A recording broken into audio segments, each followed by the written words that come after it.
Assalamualaikum warahmatullahi wabarakatuh. Selamat pagi. Salam sejahtera untuk kita semua. Bagaimana kabarnya anak-anak kelas 6B? Semoga selalu dalam keadaan sehat walafiat. Oke, di masa pandemi ini kita harus selalu menjaga kesehatan, kebersihan ya, agar kita selalu terjaga kesehatan kita ya. Selalu diberi kesehatan oleh Allah Subhanahu wa taala supaya kita dapat melakukan aktivitas sehari-hari, bisa juga belajar dengan baik dan dalam keadaan yang sehat ya. Oke, sebelum kita mulai pelajaran hari ini, ada baiknya kita berdoa dulu menurut agama dan kepercayaan masing-masing.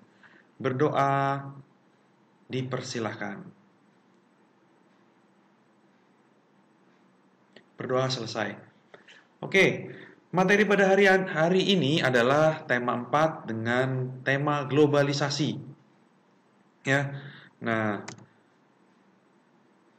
sebelum kita belajar lebih jauh tentang globalisasi, kita harus tahu dulu apa sih globalisasi itu. Globalisasi adalah proses masuknya ke ruang lingkup dunia.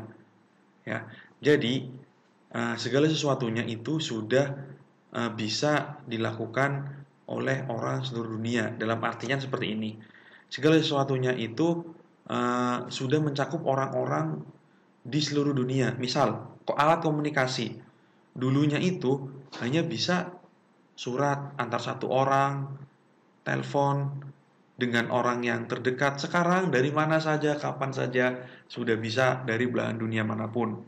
Nah, apa sih penyebab adanya globalisasi? Globalisasi antara lain adalah penyebabnya adalah ada perkembangan teknologi, alat komunikasi dan alat transportasi ya. Perkembangan alat-alat tersebut menyebabkan adanya globalisasi mendunia yang tadinya hanya bisa dilakukan dalam satu negara, sekarang dapat dilakukan dari berbagai negara. Nah, hal ini memudahkan kerjasama antar negara. Di antaranya adalah kerjasama antar negara anggota ASEAN dalam bidang sosial.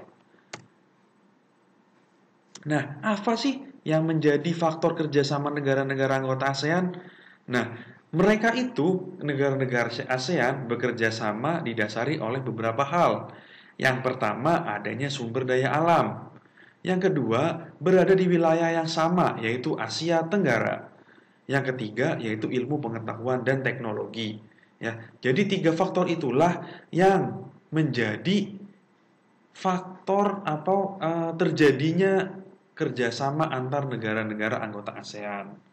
Ya, coba tebak, dari orang yang berbaris itu adalah menteri luar negeri dari berbagai negara ASEAN. Coba tebak, Indonesia yang mana? Betul sekali. Indonesia diwakili oleh Ibu Rini. Ibu Rini Sumarno ya.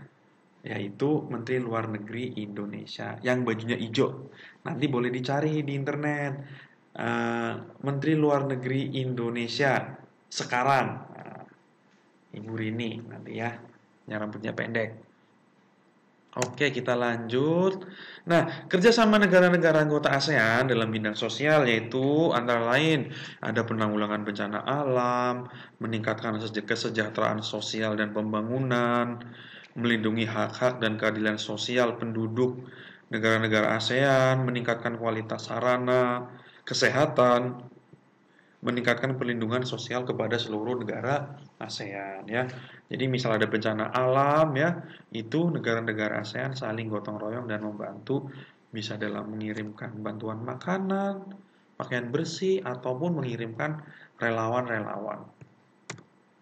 Nah, berikut ini adalah ada sebuah paragraf yang berkaitan dengan kemiskinan ya yang terjadi salah satunya di negara ASEAN juga ya, banyak ya. Di negara kita pun masih banyak terjadi kemiskinan di mana-mana ya. Nah, silakan kalian baca ya. Nah, ada 4 paragraf ya. Nah, tugas kalian nanti membaca paragraf ini ya. 4 paragraf ini. Nah, paragraf ini ya termasuk ke dalam teks eksplanasi ya. Teks eksplanasi adalah teks yang berisi penjelasan. Nah, susunannya, teks eksplanasi apa aja sih susunannya? Isinya yaitu yang paragraf pertama itu pernyataan umum, ya, berupa topik masalah. Permasalahan yang dibahas itu apa di paragraf pertama. Paragraf kedua dan seterusnya berisi tentang fakta, pembuktian, ya, ada proses-proses yang terjadi.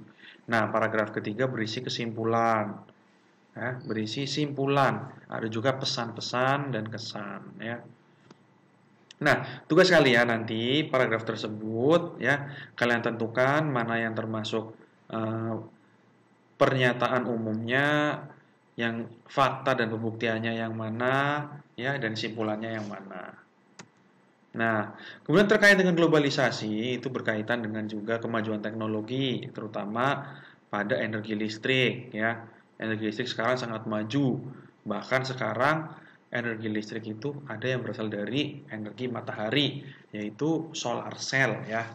Nah, globalisasi mempunyai pengaruh sangat besar bagi kemajuan teknologi terkait energi listrik. Nah, sumber utama energi listrik adalah pembangkit listrik. Ada contohnya pembangkit listrik tenaga air, tenaga uap (PLTU), ya. Nah, ada juga tenaga angin, ya. Nah, untuk contoh tenaga air, ya, itu contohnya adalah ini, turbin yang digerakkan oleh air yang berada di sungai atau di waduk, ya. Nah, PLTA memanfaatkan air yang mengalir. Aliran air dialirkan melalui pipa-pipa khusus yang menggerakkan turbin. Nah, gerakan turbin tersebut nantinya akan diubah menjadi energi listrik di dalam generator. Nah, listriknya yang dihasilkan nanti akan didistribusikan ke semua warga. Nah, ini adalah contoh PLTA atau pembangkit listrik tenaga air yang berada di Waduk Jatiluhur di Purwakarta, Jawa Barat, ya. Aliran air ini menghasilkan listrik yang dikonsumsi oleh daerah sekitarnya, termasuk Jawa Barat dan Jakarta, ya. Nah, ini adalah pembangkit listrik menggunakan kincir air. Ya, sederhana ini, ya. Namanya pembangkit listrik mikrohidro. Biasanya mikrohidro itu terdapat di daerah-daerah yang belum dialiri listrik dan terdapat aliran sungai. Makanya warga sekitar memanfaatkan aliran sungai itu untuk keperluan listrik sehari-hari, ya. Nah, oke, demikian penjelasan singkat dari Bapak. Untuk pembelajaran kedua, kita lanjutkan pada pertemuan berikutnya. Apabila ada pertanyaan, langsung saja hubungi Bapak melalui WhatsApp, ya. Nanti akan Bapak jawab hal-hal yang masih belum jelas atau ada pertanyaan, ya. Nah, untuk tugas selanjutnya, silakan kerjakan soal-soal yang sudah Bapak bagikan di WhatsApp, dikumpulkan hari ini. Oke? Bapak akhiri, billahi taufiq wal hidayah. Assalamualaikum warahmatullahi wabarakatuh.